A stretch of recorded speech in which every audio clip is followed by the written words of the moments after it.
안녕하세요. 안전한 자산관리 전문 투자자문사 아메리츠에셋의 켄 최라고 합니다.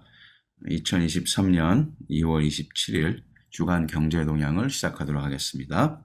디스클로저 늘 드리는 공지사항 먼저 말씀드리겠습니다. 저희들이 주간 경제 동향 시간에 나눠드리는 내용은 투자 자문이 아니고 정보 제공과 교육 차원에서 나눠드린다는 점 공지드립니다. 오늘은 인플레이션 얘기를 뭐 계속했던 얘기지만 하고 스피커들이 뭐 있었는데 그런 있고 그 부분 좀 잠깐 언급하고 어닝 데이터 순서로 살펴보도록 하겠습니다. 인플레이션 관련해서는 사실은 지난주에 코어 PC 넘버가 나왔죠. 그 전에 이제 CPI 넘버도 나왔는데 미국의 1월달 코어 PC 넘버도 역시 CPI 넘버처럼 좀 스트롱하게 나왔습니다. 오히려 올라간 넘버들이 나왔어요. 그래서 PC 넘버는 우리가 주간 경제 동향 시간에 여러 차례 같이 나누긴 했지만 이제 물가를 게이지하는 측정하는 그런 수단 중에 연준이 선호하는 수단이다 이렇게 우리가 말씀을 드렸었죠. 그래서 연준이 CPI 넘버도 당연히 보겠지만 PC 넘버에 기반해서 이제 모니터리 팔러시를 만들어 나간다 이렇게 보시면 될 것 같습니다. 근데 그 PC 넘버도 이제 스트롱하게 나왔다는 거죠. 12월 중에 PC 프린트도 사실은 지금 결과적으로 이제 좀 높게 지금 리바이즈 된 상태인데 그게 이제 4.6%였는데 이번에 1월 달에 4.7%로 더 높게 리바이즈 된 넘버보다도 더 높은 수치가 지금 나왔습니다. 전년 동기 대비 4.7%로. 그래서 인플레이션이 전체적으로 계속 하향 곡선을 그리고 있었는데 지금 1월 중 넘버들이 다시 올라간 것으로 나와서 마켓이 이 부분을 가지고 이제 지금 불안해하고 있는 상황이죠. 물론 오늘은 또 다시 조금 반등한 것 같은데 결과적으로 지금 인플레이션이 하향 곡선을 그리다가 이제 1월 중에 다시 또 올라가는 그런 양상을 나타내고 있어서 계속 연준은 추가적으로 더 금리 인상이 필요하다는 입장이었고 사실은 그리고 그 높은 상태에서 금리가 높은 상태에서 생각보다 더 오래 지속이 돼야 된다라는 그런 연준의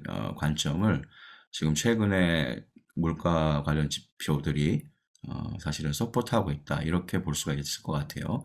뭐 일각에서는 올해 연말에 뭐 4분기쯤에는 다시 금리를 뭐 내릴 수도 있다라는 이런 얘기도 있었는데 사실 그 가능성이 점점 없어지고 있는 것 같습니다. 그래서 이제 그 부분 관련해서 이제 추가적으로 지금 인플레이션 관련해서 조금 더 말씀을 드리도록 하겠습니다. 이번 주에는 다른 나라들에서 사실은 인플레이션 관련들이 데이터들이 나오고요. 그리고 미국의 PMI 넘버들이 이제 또 나올 예정입니다. 뭐 데이터 살펴볼 때 더 말씀을 드리겠습니다. 말씀드린 것처럼 인플레이션 넘버가 이제 1월 중에 스트롱하게 나왔는데 뭐 이어 오버 이어 넘버도 스트롱하게 나왔고 12월에 비해서 그리고 먼스 오브 먼스 넘버도 이제 0.6%로 이제 더 올라간 걸로 지금 나왔어요. 그래서 이 의미는 결과적으로 우리가 연준이 터미널 레이트를 최종적으로 뭐 5.25에서 5.5 정도로 지금 계속 우리가 얘기를 했었는데 최근에 인플레이션 넘버들이 나오면서 일각에서 최종적으로 한 6%까지도 금리를 올려야 되지 않느냐 이제 이런 얘기들이 나오고 있습니다. 그래서 결국은 인플레이션을 제대로 잡기 위해서는 최종적으로 6%까지 금리 인상이 필요할 수 있고 조금 더 스피드도 지난주에도 말씀드렸는데 50 베이스 포인트씩 올리는 스케줄로 갈 수도 있고 그 연준의 멤버 두 분은 몇 분들이 사실은 그런 부분들에 대해서 의견을 피력했던 것으로 그렇게 나타났습니다. 그래서 다시 또 공격적으로 금리 인상이 필요한 상황이 될 수도 있고 실제로 터미널 레이트를 6% 정도까지 가져가게 되면 인플레이션을 잡기 위해서는 그게 필요하다는 인식이고 그렇게 되면 아무래도 소프트 랜딩이나 노 랜딩 얘기도 나왔었지만 지금 현재 상황을 봐서는 이제 추가적으로 금리 인상이 더 이루어지고 그렇게 되면은 결국은 리세션으로 들어갈 수밖에 없다라는 그런 이제 관측이 지금 나오고 있습니다. 그래서 전체적으로는 여전히 시장 경제 상황도 그렇고 시장도 여전히 그 인플레이션이나 금리 때문에 리스크가 계속 상존하고 있는 상황이다. 그래서 그만큼 여전히 리스크 관리 쪽에 좀 치중을 해서 투자를 하시고 자산 관리를 하실 필요가 있는 그런 환경이다. 이렇게 말씀을 드릴 수가 있을 것 같습니다.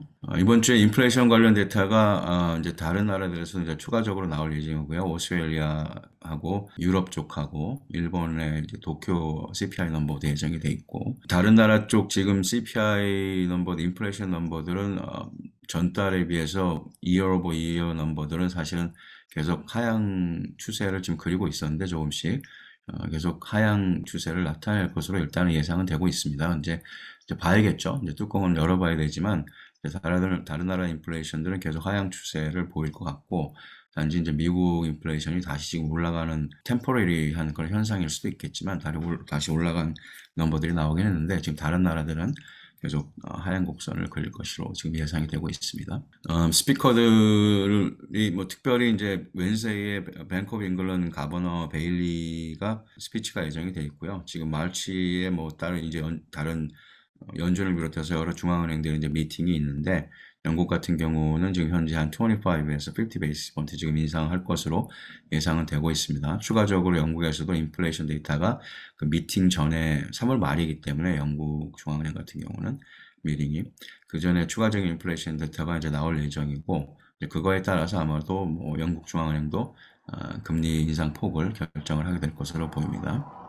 일본 같은 경우는 지금 현재 일본 중앙은행장이 이제 4월까지 임기가 이제 4월이면 끝나죠. 그래서 이제 그 후임으로 지금 우에다라는 교수님인데, 이제 이분이 지금 내정이 되어 있는 상태고, 이분이 앞으로 뭐 일본의 통화 정책과 관련해서 어떤 입장인지 지금 지난주 금요일에도 테스티머니가 있었고, 어제도 아마 추가적으로 테스티머니가 있었던 것으로 보입니다. 현재까지는 기존에 유지되던 통화 정책을 적절하다는 입장이고, 이제 임기가 시작이 되면은 전반적으로 통화 정책 방향에 대해서 뭐 리뷰는 하겠다라는 그런 언급은 있었습니다. 그래서 이 부분이 사실은 이제 글로벌 금융시장에서 계속 앞으로 일본이 어떤 식으로 통화 정책을 펼쳐나갈지 좀 주목하는 부분이라서 아마 팔로우를 좀 하실 필요가 있을 것 같습니다.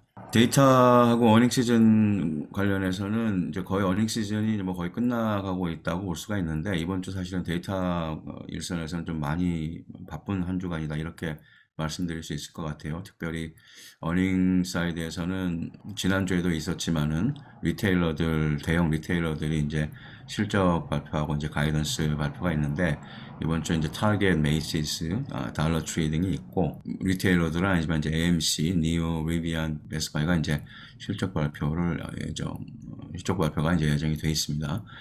니오나 리비안들은 이제 전기차 회사들이죠. 니오는 중국 전기차 회사고, 그래서 이 부분들이 이제 시장이 주목할 몇 개 종목인 것 같고, 아까도 말씀드렸지만 오스트레일리아하고 유럽하고 일본에서 추가적으로 인플레이션 데이터가 이번 주에 나올 예정이고, 그리고 뉴질랜드, 일본, 호주, 독일 등에서 이제 리테일 세일즈 넘버가 나올 예정입니다.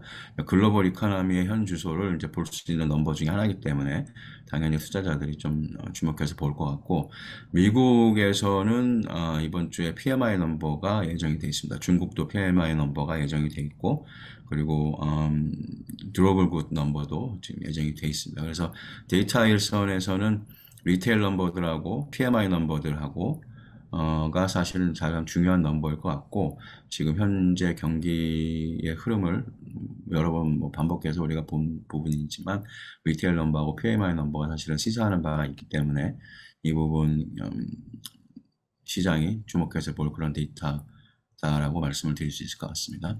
이번 주 경제 동향은 여기에서 마치도록 하겠습니다. 감사합니다.